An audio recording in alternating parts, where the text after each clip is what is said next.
Hello, witchy friends. So I have several videos I want to get out. I have a Witchy Tales I want to probably put up tomorrow, Monday. I want to do that 100 questions nobody asks. I really like the way Amelia Dawn did it. She just rapid fire went through it, and when I saw hers, I realized, oh, I can do this and get away with it, and it's not going to be a big hassle. I can just do it. So I want to do it now. My regular Friday video, of course, I think this time is a how-to on how I make my C1s. But I just watched Brittany from Palm Tree Bewitchery do her video, talking about how she gets through hard times, and it's dealing with depression. By the by, forgive the appearance. I have no makeup on. I'm wearing my workout clothes. I am about to cut my hair and take a shower, but I really wanted to get this out. I myself have never been clinically diagnosed with depression or anything of that nature. My mother's mother suffered from what used to be called manic depression. I believe that has evolved into bipolar now. But essentially, you have extreme highs and extreme lows. My mother did not suffer from manic depression or bipolar, but she did definitely suffer from depression, so much so that she was actually institutionalized when I was 8 for a while. And she struggled with it her whole life. I myself have had at least 3 major bouts with depression. And Brittany was kind of talking about how she gets through it.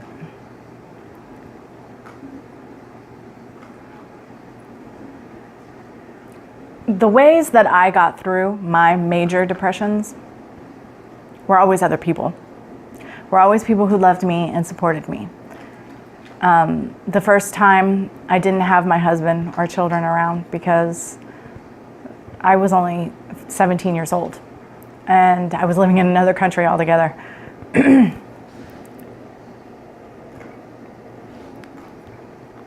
But I met my first love, a wonderful young man, and while I didn't completely open up and lay everything out for him, just him caring for me and supporting me, understanding that I was going through something, was enough, really, to help me come out of it.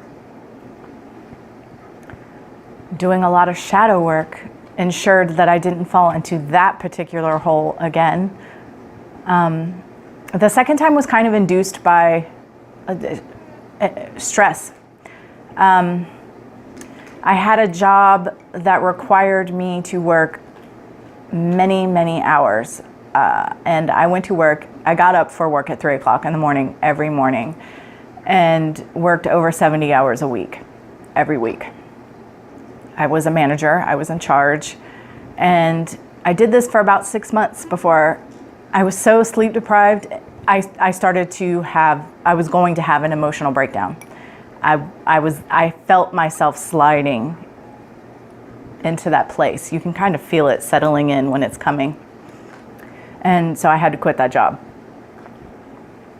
And again, the support of my husband allowed me being able to quit my job and to just be at home. And he's never required me to work since, honestly. And he says he's not afraid of me going back there to that place. Well, I have worked since. That's a lie. I have worked since. But he has never forced the issue. If I want to work, I can. If I don't want to, I don't have to.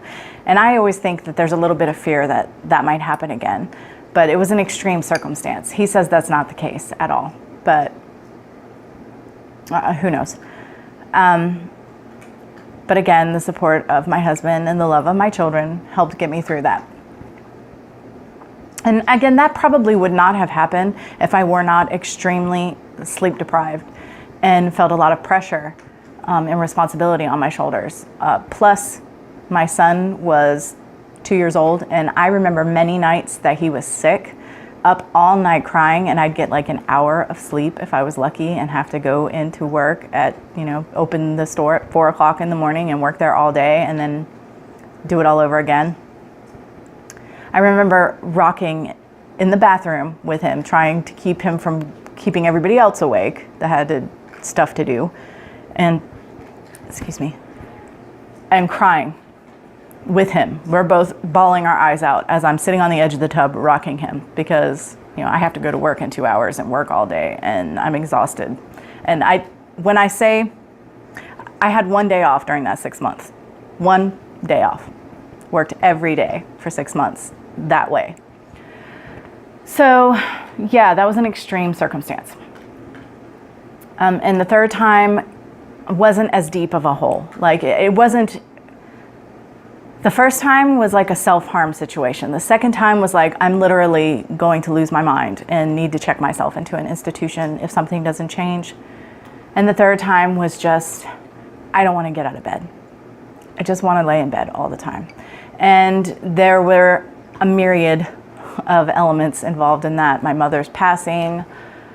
I walked away from a job, my dream job, a job I loved more than anything else other than my loved ones in my life. But I felt I had to, and there were extenuating circumstances within that job that made me walk away. But it was still a great loss, and I felt some devastation. This is when I worked at that metaphysical shop, and I work in a witchy store with crystals, and I teach people, and it's kind of what YouTube is giving me now, but more at that time. And also my thyroid had gone kaput and I didn't know it. So if you know anyone or you yourself have suffered from thyroid issues, you will understand that it affects every single thing about you, and you have no energy to do anything. And so all of these things compiled, I was in a really bad place, and that was the longest bout. It probably lasted at least a year, if not longer.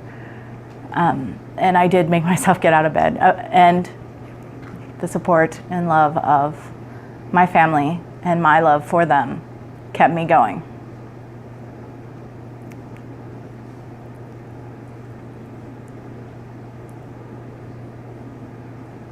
Oftentimes people don't reach out when they're in need, and I understand that. I'm kind of that way too. I think most people are. But even just letting people in, even if you don't tell them what you're going through exactly, even just letting them into your life to be a part of your life can be very beneficial and very helpful in my experience. I didn't really want to go that deep with this, honestly. I kind of just wanted to talk about the blues, because I still we get the blues once in a while, for whatever reason. I get a terrible sense of homesickness once in a while for a country that I haven't lived in 28, 38, more than 20 years. I still feel a terrible homesickness once in a while and get kind of blue. I miss my mom sometimes, and I get kind of blue. I miss my dearest soul sister, and I get kind of blue. There are a lot of reasons why occasionally I get a little blue. And during those times, I let myself feel what I feel, but I kind of use, rather than my family or whatever, because it's not as extreme, it's very mild, I use things like music and movies or shows that really touch me and bring me joy. Writing, reading, watching videos of other YouTubers I adore, spending time with my pets, spending time outside in nature, making myself get up and do things that I don't want to do. A good cup of tea, and friends. and of course my loved ones, but just going out and doing things with friends, spending time with friends. And another great way to kind of shake the blues away from me is to get outside of my routine, do something that I don't do on a regular basis. Go to the beach and go swimming if it's summertime. I live near the beach. Go out of town.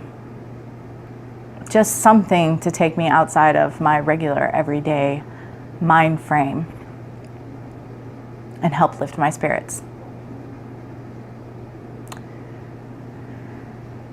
I don't pretend to know what other people go through, and I don't pretend to think that I can fix other people's problems. I'm just putting it out there, what helps me and what works for me and what has always been of benefit to me in these situations.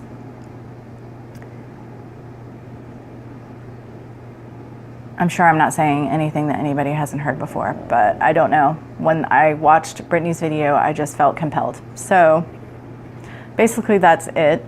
I'm gonna go handle this hair and get a shower now. Thanks as always for listening, and until next time, much love and gratitude.